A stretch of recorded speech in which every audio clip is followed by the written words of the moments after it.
Hello and welcome to the 14-day free trial onboarding training. My goal is to get you from free trial to paying subscribers as quickly as possible.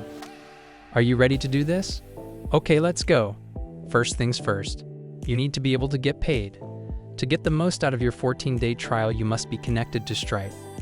If you don't have a Stripe account, get one for free in less than 5 minutes online. If you do have one, just log into your Stripe account in your browser.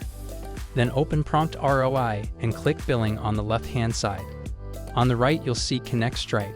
Simply click this Connect button and choose your account to connect it. It's that easy. Now that your Stripe account is connected, there is one more simple step left. Create what's called a secret key inside of Stripe, specifically for the PromptROI application.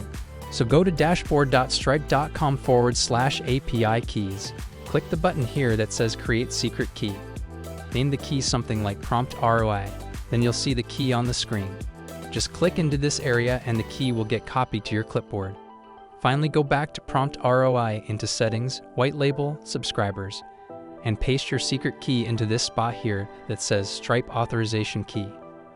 Now it's time to complete the second most important step. Connect your domain. See you in the next video.